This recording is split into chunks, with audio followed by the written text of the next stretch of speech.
ministre de l'eau et de l'énergie, Gaston Elunde Somba, mais également le ministre des Finances au Cameroun, Paul Motazeux, en face, la société Actis, la société britannique au finish. On apprendra que Eneo est à nouveau camerounaise, cette structure. On parle donc de renationalisation de cette structure. Voilà pourquoi la problématique de ce matin nous amène à nous questionner, à nous interroger, à savoir si le Cameroun véritablement reprend toute sa souveraineté lorsque nous parlons de cette structure. Il n'y avait pas mieux que Madame le directeur de l'électricité du côté du ministère de l'eau et l'énergie pour en parler avec autorité et surtout également avec pertinence. Je commence naturellement par vous, Madame Marthe Essoumba. La renationalisation des NEO, pourquoi subitement cette nouvelle option de l'État? Je vous remercie pour cette question. C'est l'occasion de le dire. Hein. Le chef de l'État donne des instructions claires.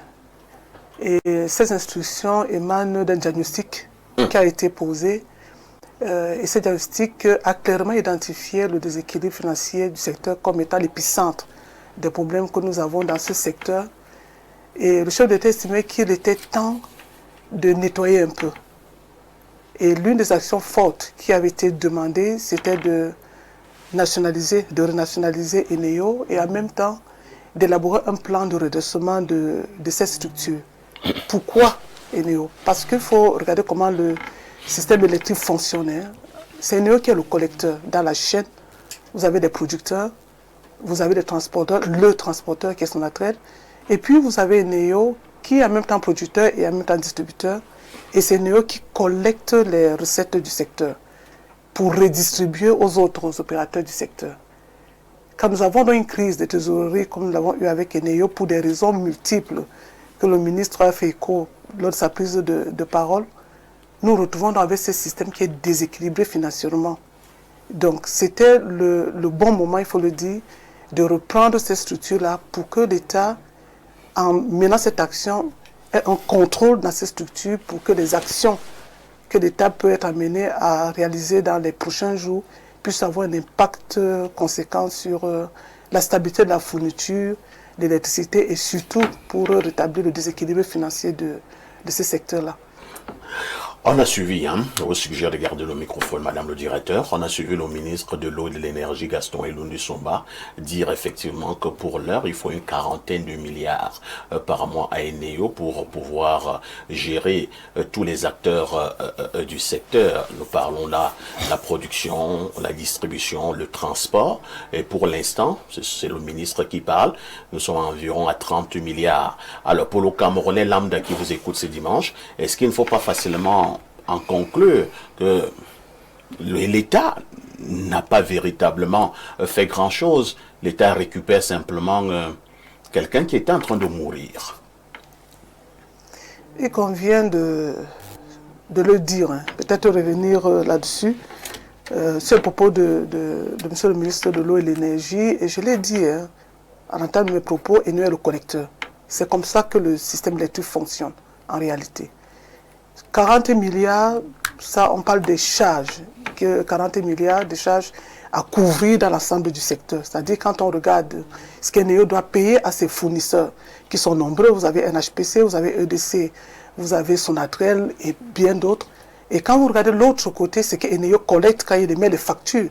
Vous êtes un client de Eneo tout comme moi, vous avez des entreprises qui doivent payer, vous avez les entités publiques qui doivent payer. Quand on met sur la balance, on se rend compte qu'on a ces déséquilibres-là en fait. Donc, ce qui fait que aujourd'hui, il est vraiment important de combler ce gap-là. Il faut le combler. Est-ce que c'est aujourd'hui que l'État agit? Non. Il y a des actions qui ont été menées, qui ont même commencé il y a de cela quelques années pour essayer de remonter cette trésorerie. Il y a une typologie de clients aujourd'hui pour lesquels qui travaillent avec ACEL pour les pousser à payer le service normal. Et bien entendu, il y a un certain nombre de mesures qui sont en cours d'implémentation et même certains projets, peut-être vous n'êtes pas au courant, qui visent comment je veux dire, c'est-à-dire à rétablir un peu ce déséquilibre-là. Peut-être nous allons revenir en détail sur ces actions que nous sommes déjà menées et sur des actions à à venir. C'est vrai que ma question reste presque entière. On a annoncé cette affaire à grande pompe. Le Cameroun vient de récupérer Neyo, on a chanté, on a crié avec des you-you. Alors, nous avons dans les chiffres, nous nous rendons compte que Neyo était déjà cette structure qui était en train de mourir. Donc l'État vient plutôt sauver Neyo. Est-ce qu'il faut en conclure, madame, que Neyo a échoué? Est-ce que Neyo a échoué? On ne va pas le dire comme ça parce que les responsabilités doivent être partagées. Eneo collecte auprès des entités publiques. Et je pense que les entités publiques, l'État en fait partie.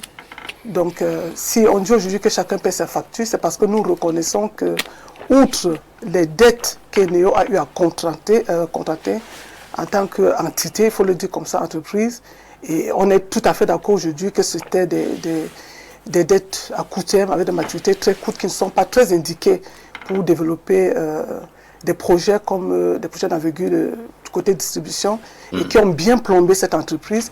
Il n'en demeure pas moins que la facture aussi des entités publiques n'est pas toujours payée à temps. Donc toute la responsabilité ne peut pas être mise entre les mains des NEO. On a chacun notre responsabilité et il conviendrait qu'on essaye tous ensemble de redonner via ces structures-là. Très bien. Madame le directeur, on reviendra à vous naturellement tout à l'heure. Le temps de passer également la parole à ces importants panélistes qui nous accompagnent ce dimanche. Je commence donc par Joseph-Marie Elundu. Joseph-Marie Elundu, vous en parlez depuis des décennies au Cameroun, cette affaire de privatisation de certaines sociétés de l'État. À une époque, c'était la solution idoine que l'on avait présentée à la face du monde. On nous a dit que c'était une obligation et que l'État devait justement engranger des bénéfices. Et dans cette foulée-là, il y a donc eu Sonel qui a été privatisé. Des années plus tard, on revient à la case départ. Et moi, je vais donc vous poser la question ce matin. Pourquoi donc avoir d'abord privatisé? Merci, parfait. C'est une question à laquelle il faut apporter des réponses, des réponses très claires. Nous étions, contre la privatisation de Sonel. Nous estimions que c'était un secteur stratégique et que des secteurs stratégiques devaient rester en les mains de l'État. Sur le principe, c'est ce que nous étions en train de combattre. Aujourd'hui, certains d'entre nous, à Tébéyéné, puis surtout et autres, perdent leurs âmes. Nous étions des compagnons de cette bataille-là. Il est important, lorsque vous chutez, de voir où est-ce que vous avez trébuché. Tout à fait. Vous savez, il y a eu un grand complot contre le Cameroun. Ah bon? Oui, un grand complot. Et si nous avions des sociétés civiles fortes, on devrait porter plainte aux bailleurs de fonds internationaux, que sont le Fonds monétaire et la Banque mondiale, qui, pour résoudre un problème conjoncturel, ont proposé des solutions structurelles. La conjoncture était mauvaise pour les matières premières. Il fallait trouver une solution pour faire remonter les prix, par exemple. Il fallait trouver des solutions conjoncturelles. D'où vient-il que l'on demande qu'on déstabilise, qu'on détruise toute l'économie? Pour parler de la Sonel, j'ai produit un ouvrage il y a quelque temps. Ça, c'est l'arbre de l'ONCPB. Ça, c'est toutes les sociétés qui ont été détruites à travers les programmes du Fonds monétaire et de la Banque mondiale. C'est-à-dire que ça n'a pas de sens que vous veniez dans une économie et que vous détruisiez tout. Au nom de quoi en réalité? Le Cameroun était victime d'une modification ou d'une mutation de l'itinéraire de l'évolution du monde. C'est-à-dire qu'on était en train de passer d'un modèle qui était porté par les économies capitalistes d'un côté, socialiste de l'autre, vers un modèle unilatéral qui était le libéralisme économique. Donc, pour nous amener vers le libéralisme économique, il fallait nous neutraliser. Et on savait que nous vivons qu'avec les matières premières. Il y a donc eu des spéculations qui ont fait chuter le cours du cacao, du café, du bois, du pétrole, et le pays s'est retrouvé sans argent. Mais l'économie était là. Il manquait de l'argent.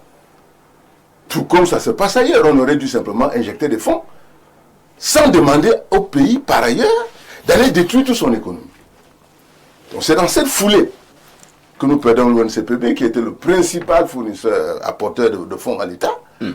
Et par la suite, donc, toutes les autres sociétés, l'État n'ayant plus de moyens d'intervention, les sociétés étaient en train de mourir toutes seules. Si vous voulez qu'on les sauve, vous devez les privatiser. Et si vous voulez les privatiser, si vous les privatisez, on ne vous donne pas d'argent. Et on vous donnera d'argent si vous les privatisez. Ça veut dire qu'on va vous endetter. Donc nous rentrions dans l'économie de l'endettement, dans laquelle nous sommes jusqu'à ce jour. C'est-à-dire le monde entier d'ailleurs. Et le monde est tenu par un groupe de financiers qui mettent leur argent comme vous mettez la tontine.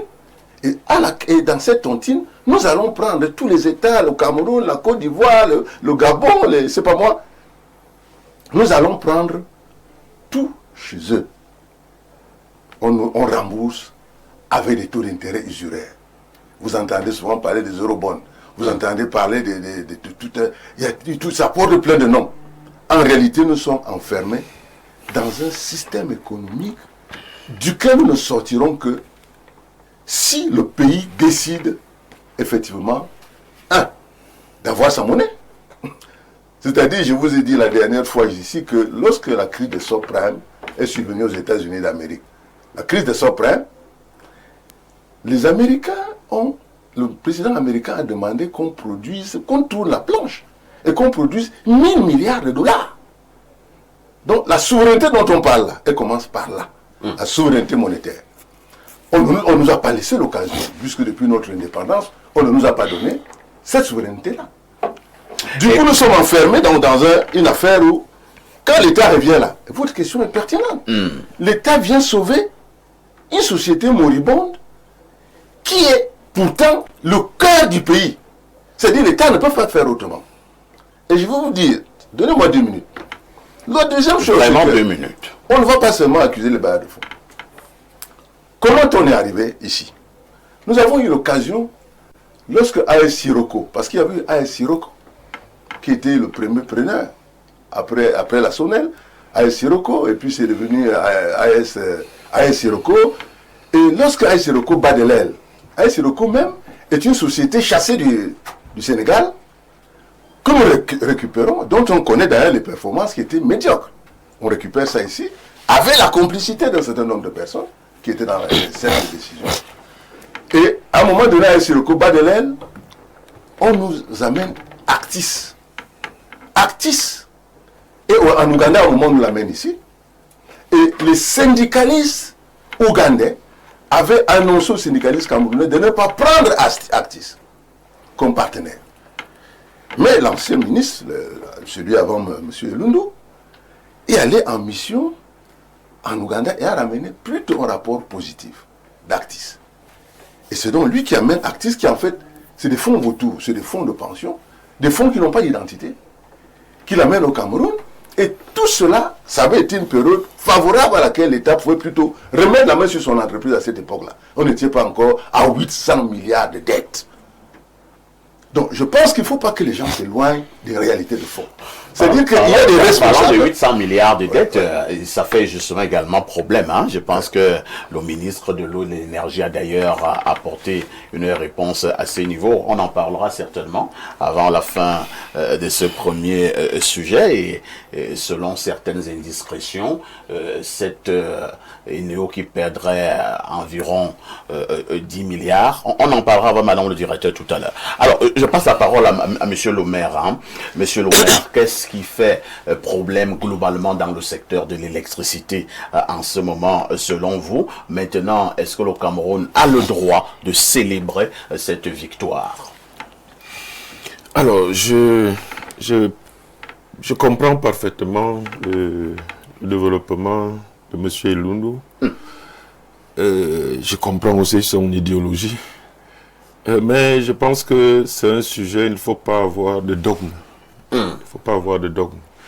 Et lorsque nous nous retrouvons face à la crise économique profonde, il a expliqué l'origine.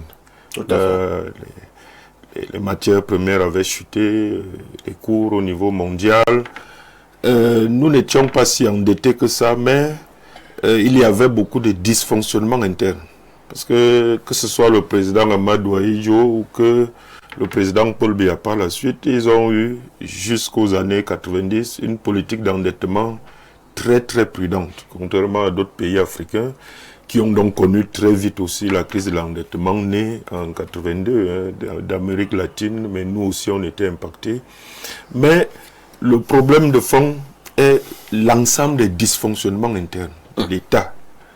Et nous sortions effectivement d'une période où l'État était omniprésent. Et la phase de dérégulation de l'économie mondiale devait aussi nous toucher, parce qu'on voit très bien que dans beaucoup de secteurs, notamment les secteurs productifs, l'État n'est pas un bon gestionnaire, n'a jamais été un bon gestionnaire. L'État propulse, se substitue au début au secteur privé, mais il y a un ensemble de secteurs, il vaut mieux que l'État, à un moment, se désengage. Alors, l'État s'est donc désengagé concernant la SONEL. Où en sommes-nous? Il n'y a pas que la SONEL, mais le problème... Non, c'est le cas de la SONEL qui nous intéresse ce matin. C'est un ensemble d'entreprises publiques.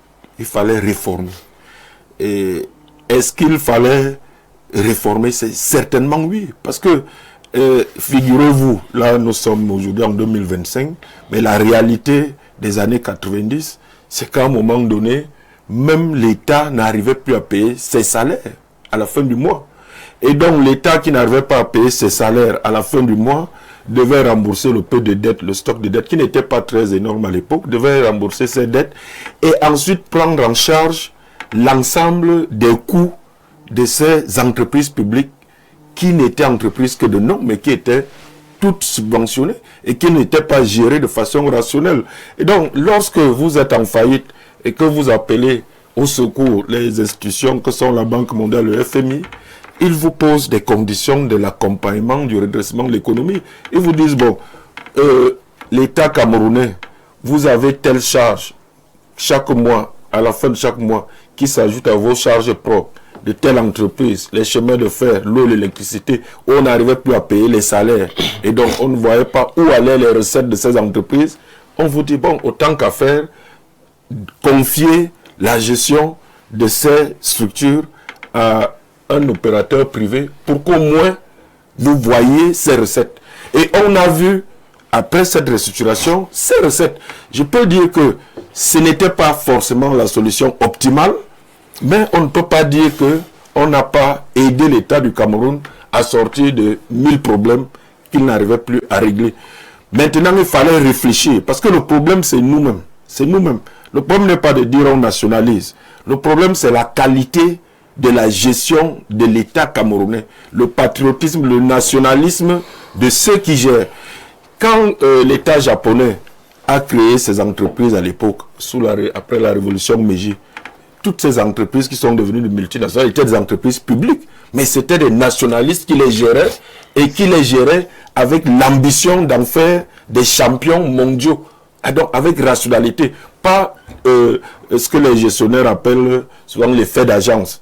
Quand vous gérez une entreprise publique et que vous gérez cette entreprise publique comme un pirate, un mauvais père de famille, mais on arrive à ces résultats. Et le problème n'est pas de nationaliser. Le problème, c'est d'être sûr que lorsque l'État gestionnaire va prendre en charge les entités, évidemment que... Monsieur le maire, oui. moi, les questions ce matin sont simples. Oui. C'est comme si nous faisons légèrement un bilan de cette privatisation au Cameroun. D'accord? Et le cas qui nous intéresse ce matin, c'est Eneo. Vous dites que l'État n'avait pas le choix. Très bien. On nous a dit que c'était la seule option pour que les choses aillent bien. N'est-ce pas, monsieur le maire? Mais ce n'était pas la solution optimale. Pour l'instant, où en sommes-nous à l'heure du bilan? Est-ce que nous pouvons maintenant nous dire que nous avons véritablement bien fait?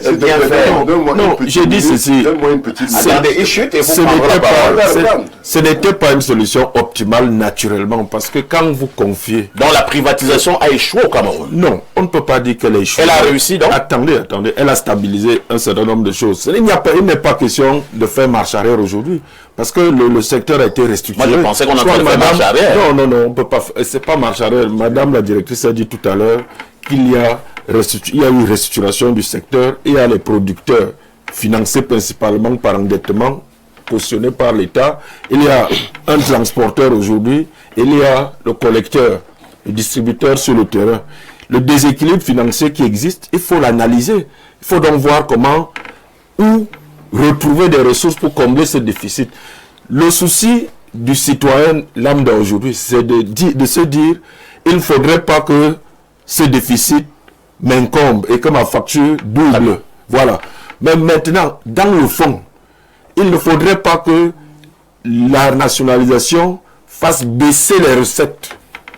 Il faut s'assurer que effectivement cette nationalisation va les faire augmenter, parce que, et c'est là où je voulais dire, pourquoi la solution ne pouvait pas être optimale, c'est que l'entreprise qui est venue pour réaliser des bénéfices, donc elle rapatriait quelque chose. Elle n'est pas venue de façon bénévole.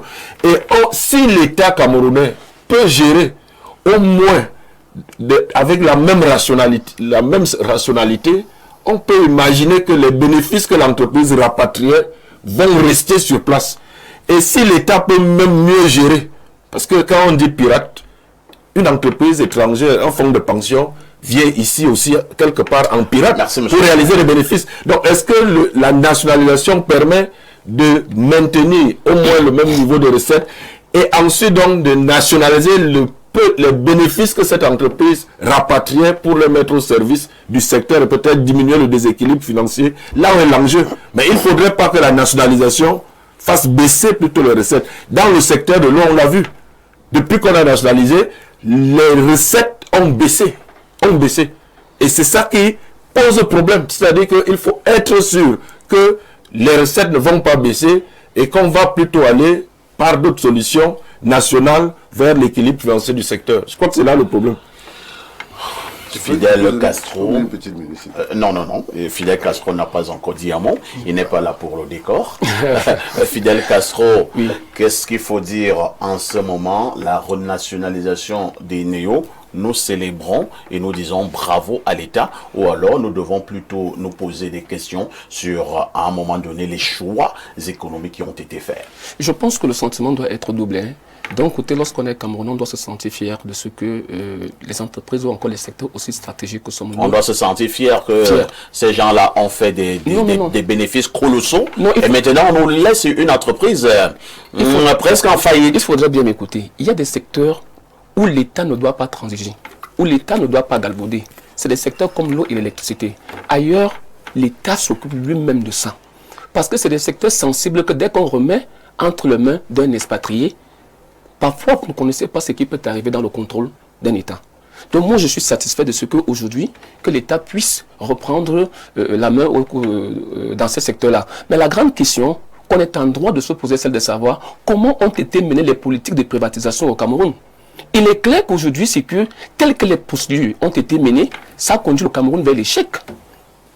Ne pas le reconnaître. C'est ce que le maire ne veut pas admettre. Non, parce qu'aujourd'hui, si on en vient à nationaliser, si on en vient à vous dire que... Parce que quand on fait... comment est-ce que les réformes ont été menées? C'est bien beau d'accuser le FMI, la Banque mondiale, mais il me semble que les Camerounais étaient à l'origine de tout ça. Comment est-ce qu'ils ont mené toutes ces procédures-là?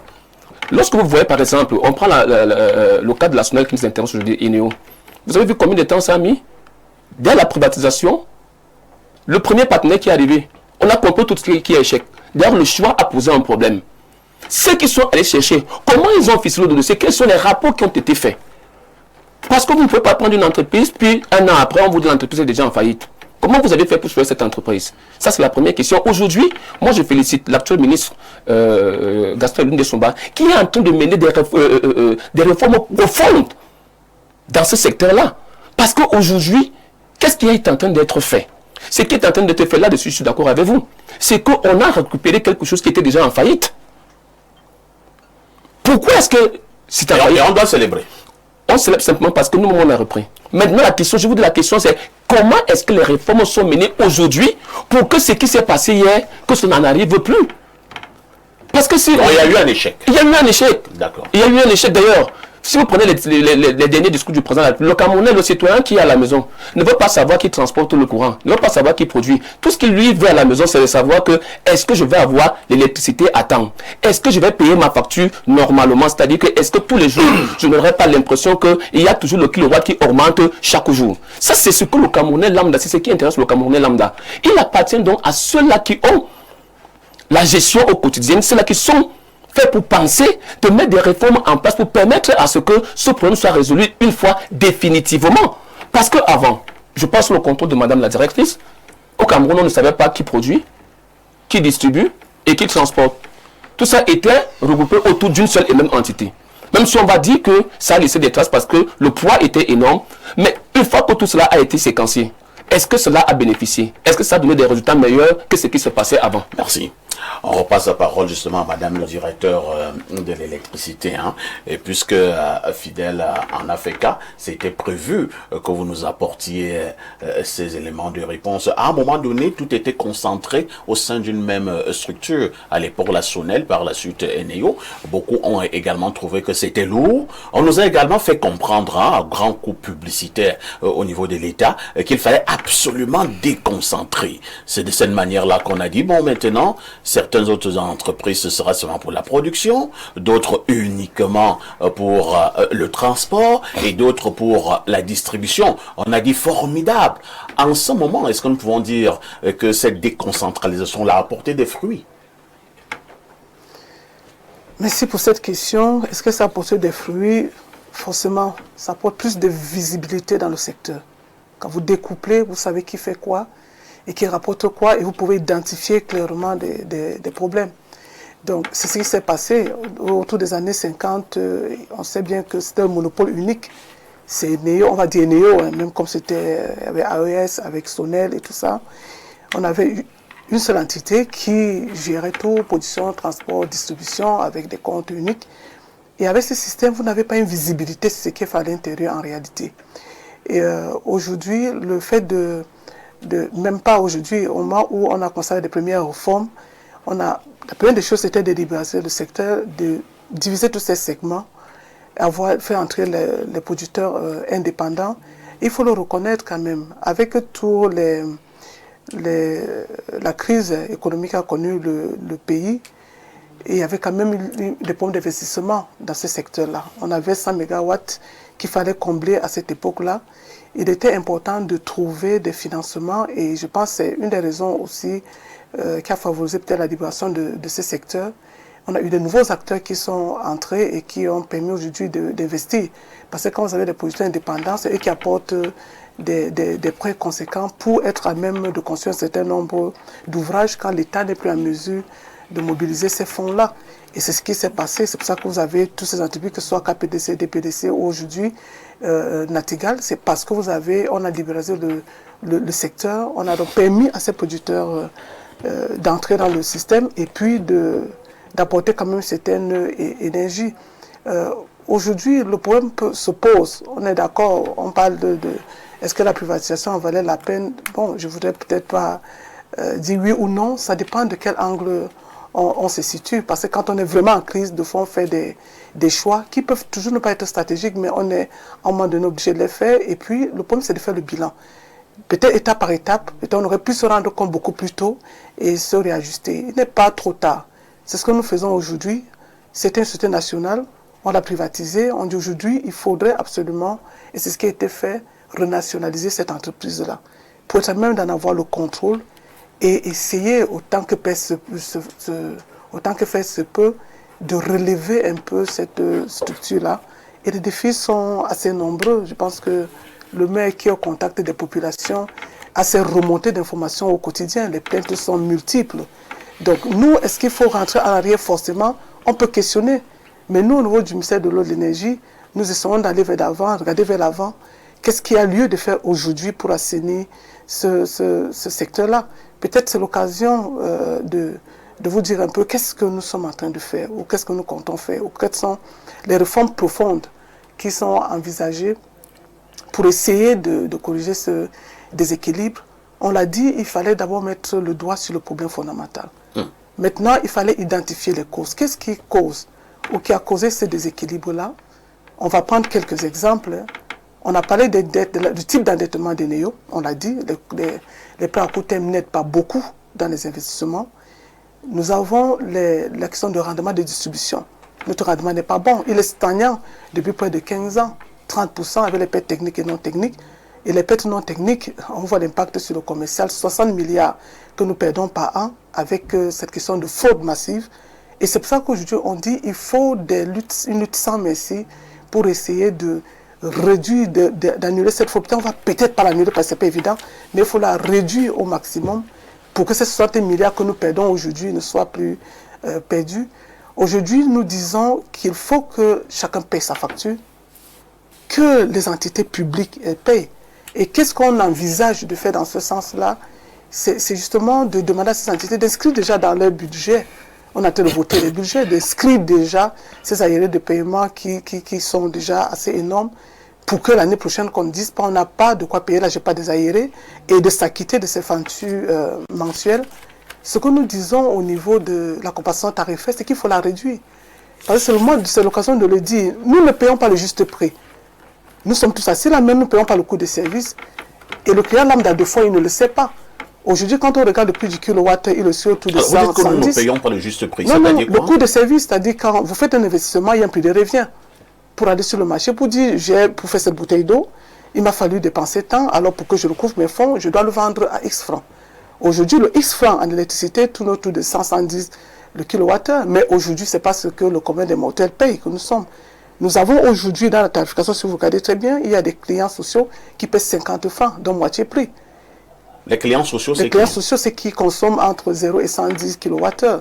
L'État a choisi de geler le tarif de l'électricité depuis 2012. Donc ces clients-là ne payent pas le juste prix parce que les clients étaient soucieux de leurs conditions et a décidé... C'est ce qui a créé ces déséquilibres financiers? On ne dit pas que ce n'est que ça qui a créé. Ce qu'on dit, c'est que il y a des mesures que l'État a eu à prendre, qui sont peut-être inconnues des populations et qui sont en train d'être corrigées. Quand je parlais par exemple du tarif, aujourd'hui, il y a une catégorie d'entreprises qui payent au fur et à mesure. Il y a un programme qui est mis sur pied, c'est même un accompagnement que ACEF avec cette structure-là pour payer le coût du service, comme on l'appelle dans notre jargon. Et ce sont des mesures, là je ne parle pas des mesures que nous envisageons dans le secteur pour amener tout le monde à payer, pas tout le monde, on va laisser cette catégorie, c'est une instruction présidentielle de payer déjà ce juste prix. Dans le secteur, ce qu'on dit aussi, c'est qu'il faut du cash. Pour avoir du cash, la plupart d'entre nous avons encore des compteurs post-pay, c'est-à-dire à la fin du mois, vous payez vos factures. Aujourd'hui, on a une vaste campagne d'installation des compteurs prépayés qui vont apporter un peu plus de cash dans le secteur et permettre donc aux opérateurs de pousser aussi avec leurs investissements. Quand on regarde le point névralgique, qui est la dette des NEO, et le ministre l'a relevé, il faut absolument restructurer cette dette-là. Il faut absolument ouvrir ce débat, ce dossier. Comment est-ce qu'on fait pour assainir la dette des NEO? Encore faut-il le relever. Quand on parle de 800 milliards et même plus de la dette, il faut encore savoir la décomposer. Parce que NEO a des dettes qu'il a eu à prendre dans les banques locales, oui, de 100 milliards à peu près. On connaît très bien le service de la dette, comment ça se passe. Mais vous avez aussi le fait que NEO ne paye pas, ne respecte pas ses engagements vis-à-vis des fournisseurs. On a une dette qui est entre 450 et 500 milliards. Donc dans les 800 là, il faut bien comprendre comment est structurée cette dette-là. Est-ce qu'il faut comprendre, Madame le directeur, parce que à force de vous écouter, j'ai la nette impression que NEO vit de dette en dette. Oui. C'est une structure surendettée. Oui. NEO vit de dette en dette. Mais c'est catastrophique, ça. C'est catastrophique. C'est pour ça qu'on disait... On peut questionner la qualité de l'endettement de NEO aujourd'hui. Ça, c'est clair, mais on dit... Entre-temps, quand même, je ne sais pas si vous pourrez avoir une réponse à cette préoccupation qui peut aussi intéresser ceux qui nous regardent ce matin. La structure privée qui a géré NEO pendant tant d'années, vous avez essayé d'évaluer un tout petit peu quel aura été son bénéfice? Ce qu'on pourrait vous dire, vous rassurer, c'est qu'il y a une étude, un diagnostic qui est en cours, c'est porté dans l'un des programmes que nous avons sous la main, on appelle ça le P4A, Programme for Result. Donc on a cette étude-là qui est en cours, qui pose le diagnostic profond Et l'objectif de cette étude, c'est de présenter, d'élaborer un plan de redressement des NEO. Nous attendons, nous aussi, les conclusions de cette étude. On pense que peut-être à ce moment-là, on pourra répondre valablement à cette question. J'ai appris que vous devez plutôt encore donner à cette structure 78 milliards. 78 milliards, ça c'est la valeur transactionnelle. C'est la valeur transactionnelle. Moi, je veux parler comme un Camerounais d'en bas. Est-ce que c'est vrai que nous devons encore leur donner 78 milliards? Oui, oui. C'est-à-dire pour le rachat des actions. C'est-à-dire qu'on nous laisse une société morte, mais nous allons encore leur donner 78 milliards. Oui, nous ne pouvons pas dire le contraire. Les médias en ont fait suffisamment écho. Le prix de rachat, c'est 78 milliards. On peut le dire, la proposition d'Actis, c'était le double. Il faut le dire comme ça. C'est à la suite de plusieurs négociations avec l'aide des cabinets qui ont été recrutés, qu'on a pu atteindre ce montant, que nous appelons un montant transactionnel, parce que ce n'est pas le montant réel des actifs des NEO. Et ce qu'on voudrait peut-être aussi dire, c'est que pendant que nous menons le diagnostic profond des NEO à travers cette étude-là qui est en cours, il y a aussi la question des inventaires, des distributions. Qu'est-ce qu'on a dans le patrimoine réel des NEO? On a aussi un cabinet qui travaille en ce moment, qui fait cet inventaire profond de cette structure. Et on pense que c'est important de croiser sur toutes ces données pour avoir une meilleure lisibilité sur ce qui n'était pas connu. Rappelons-le, l'État 44% n'avait pas la majorité. Et quand vous êtes dans ce type de structure, ce n'est pas vous qui avez la dernière décision. Très bien.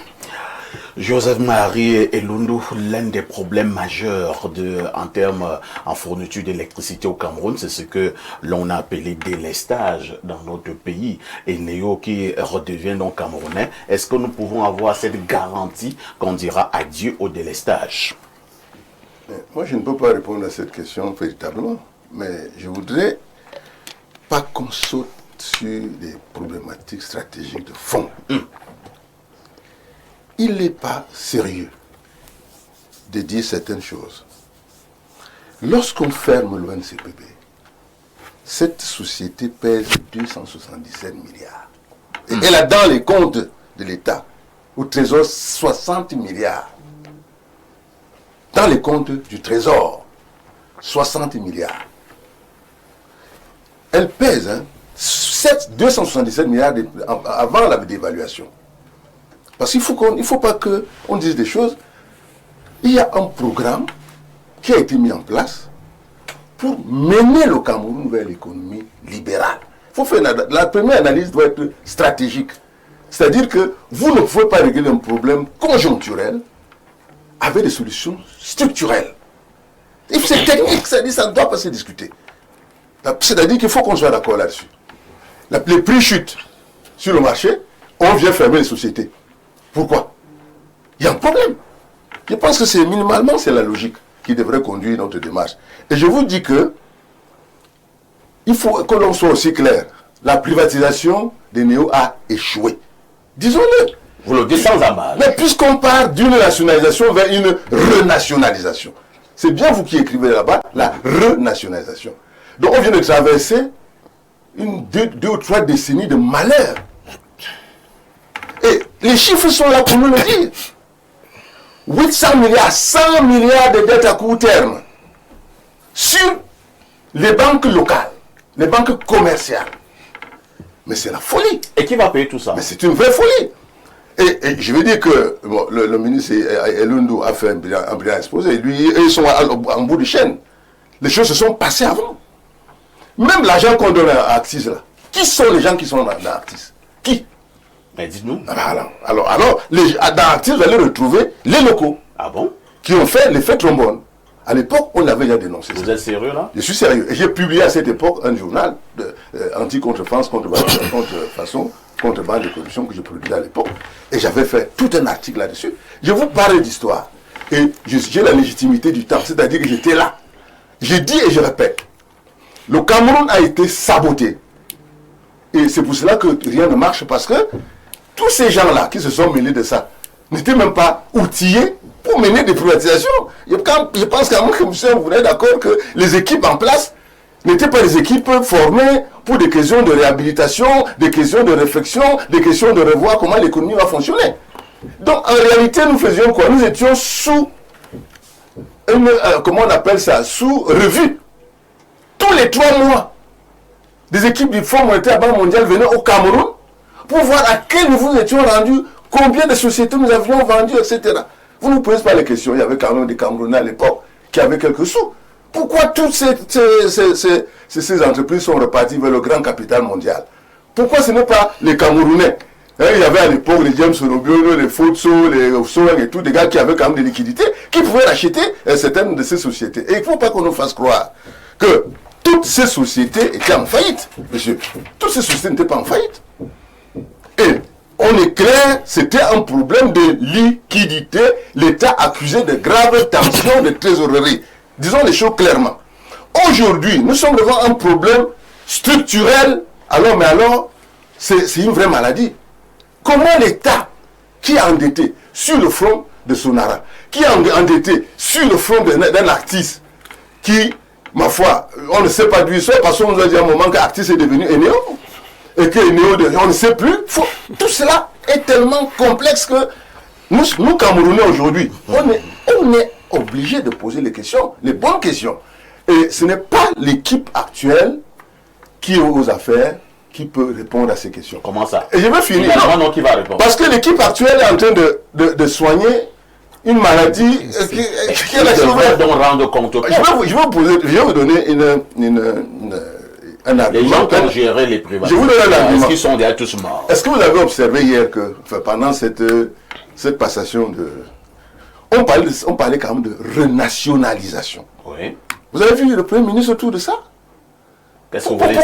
Pourquoi on n'a pas vu le Premier ministre autour de cette affaire? Vous voulez dire que le Premier ministre n'est pas d'accord? La nationalisation de NE avait été faite sur la force d'un Premier ministre qui s'appelait Mafani Moussongé. Comment se fait-il que quand on renationalise, on voit un ministre bien entré, le ministre du secteur est là, on comprend, mais on voit le ministre des Finances qui semble être le représentant, je ne sais pas, de l'État. Mais moi je pense qu'on aurait dû voir M. Dion Ngouté dans cette affaire. Et c'est-à-dire que ça me paraît tout simplement en parallélisme de forme, n'est-ce pas? Tout le monde peut être d'accord là-dessus. Et je vais finir en disant que les mêmes causes produisent les mêmes effets. On a repris Camerco. Il est où? Alors, quel est le modèle de gouvernance? Comment va-t-on choisir?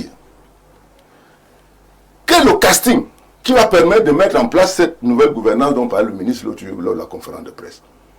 Parce que si on repart dans une histoire de cooptation avec un administrateur civil à la tête des AS, je ne sais pas comment ils vont appeler ça après, c'est l'échec. Parce que on a besoin maintenant des gars outillés, des équipes formées aux questions pointues d'électricité. Je dis ceci, l'État du Cameroun d'ailleurs a énormément travaillé. Regardez tous ces barrages. On en parlera tout à l'heure. L'État a mis tous ces barrages, c'est la question qu'on m'avait posée. Tous ces barrages, l'État a mis beaucoup d'argent. Quel était le but de privatiser cette affaire? Qu'est-ce que ces gens faisaient même là? Est-ce que pour collecter l'argent, on a besoin de soulever autant de poussière? Madame vient nous dire que son rôle était de collecter et de partager aux autres. On avait vraiment besoin de tous ces mouvements, de soulever toutes ces poussières pour ça. Quand même, ne nous faites pas donner l'impression que nous n'avons pas été un peu à l'école. Merci. Donc, je chute là, j'ai dit vraiment, je voudrais que le maire soit d'accord avec moi que si on parle de la nationalisation à la nationalisation, il y a échec. Ne tournons pas rond, il y a échec. C'est que l'État, comme l'État est le maître des lieux, et c'est le cœur de sa vie, l'électricité, il est obligé de parfois me d'avaler des couleuvres, y compris même de payer un argent qu'il sent qu'il n'est pas bon à payer, mais il faut passer dessus parce que si on continue à traîner dessus avec les tribunaux à la haie, parce qu'ils sont organisés, hein. Si vous ne payez pas 78 milliards là, ils vont vous porter plainte dans un tribunal qui vous frappe et qui a les moyens de faire le recouvrement, même si vous voulez ou non. Alors que nous restons avec des centaines de milliers de... Non, c'est pas ça. Vous avez signé. Alors, on dit que la transaction doit être faite. Alors, rapidement, au niveau de la messagerie, hein, au plus 49, c'est un message qui nous vient de l'Allemagne. Bonjour sur le plateau. Est-ce que la responsable du ministère de l'eau et de l'énergie peut nous dire à combien Actis a acquis et Neo, combien ont-ils investi pendant leur période d'exercice. Enfin, quels sont les Camerounais qui se cachaient derrière Actis? Bonne émission à vous. C'est Hilaire depuis l'Allemagne. Bon, madame n'est pas obligée de répondre directement, hein. Elle peut noter et le moment venu, elle apportera certainement des précisions. Bonjour le plateau. Est-ce normal qu'un domicile privé soit soumis à la tarification du régime de commerce, soit 100 francs par kilowatt depuis le début de la consommation et de l'installation, et quand on adresse des requêtes à Eneo Biemassi et disent de s'adresser à celui d'un Colbison, un Colbison demande de s'adresser à TKC. Vraiment, au-delà de la nationalisation de pareilles structures, je pense qu'il faut dissoudre totalement et réorganiser. C'est Arthur de Mandon qui envoie ce message. Je pense que le ministre de l'eau a également parlé de la restructuration. Monsieur Parfait, ici, demandez aux panélistes de débattre avec sérieux, sans parti pris, parce que si on ne met pas le doigt dans la plaie, on ne peut pas résoudre ces problèmes. Ce n'est pas le seul secteur qui a des problèmes. Alors, si les gens pensent qu'on accuse l'État, alors il faut défendre l'État. Ici, on n'aura pas résolu le problème des privatisations. Pour ce qui est de la lumière, je propose que la SONEL crée des lignes de fourniture de l'État de façon à facturer l'État et que ces paiements soient suivis parce que l'État est un mauvais payeur dans tous les domaines. Rappelez-vous la Camer, la Camtel et autres. Tous ces problèmes, c'est l'État même qui met le désordre. C'est l'État même qui met le désordre. Hein. Et quand la mauvaise gestion s'y mêle, c'est la catastrophe. Un autre message. Bonjour Monsieur Parfait. Ici, je suis d'accord avec Monsieur Elundu. La privatisation de la SONEL a été un échec. Aujourd'hui, nous allons encore vers un autre échec. Si une étude profonde n'est pas faite avant son rachat, si oui, comment? Bonjour Parfait. Et excellente émission. Le problème des néos, à mon avis, est celui de toutes les sociétés camerounaises. Un problème fondamental lié à la nomination des dirigeants. Parfait, nous avons besoin d'autocrates, d'experts pour ce qu'il faut. 2, un problème de gestion de la richesse. Est-ce que ceux qui sont aux commandes travaillent pour le bien des Camerounais? 3, une politisation des sociétés au Cameroun. Les nominations se font non pas par compétence, mais pour remercier le travail des uns et des autres lors des élections. Par conséquent, nous faussons la carte économique et managériale du Cameroun. 4, la moralité de nos dirigeants. Parfait, Eneo doit 800 milliards. Mais ces 800 milliards-là sont quoi devant ce qui est volé? Et si tout ça ne change pas, peu importe qu'on privatise ou non, on aura toujours les mêmes résultats. Prenons 2 dernières contributions. Bonjour Monsieur Aïssi et son panel. J'apprécie la franchise de Madame la directrice du Miné. Au moment de renationaliser Eneo, je souhaite que l'État camerounais permette que ce soit les techniciens qui gèrent cette boîte et non les administrateurs. J'ai voulu rencontrer Madame la directrice malheureusement qui était de réunion en réunion pour dénoncer le tribalisme et l'asphyxie que nous, les opérateurs économiques, rencontrons dans la zone d'Union et Sceaux et l'océan à Kribi. J'ai fait des investissements dans ces zones où il a demandé des branchements de ces locaux, soit 4 bâtiments. C'est Marc Emmanuel qui envoie ce message. Bonjour le panel, très bon sujet car l'énergie compacte tout. Ma question s'adresse à la dame du ministère de l'eau et de l'énergie. Pourquoi le compteur prépayé financé par la BM au Cameroun avec un fort impact social coûte 60 000 francs au lieu de 21 000 francs prévus dans le projet initial? Quel est le rôle des néos? Merci de nous éclairer. C'est Amadou de Marois qui envoie cette contribution. Avant de repasser la parole à Madame le directeur, je donne d'abord la parole à Monsieur le maire.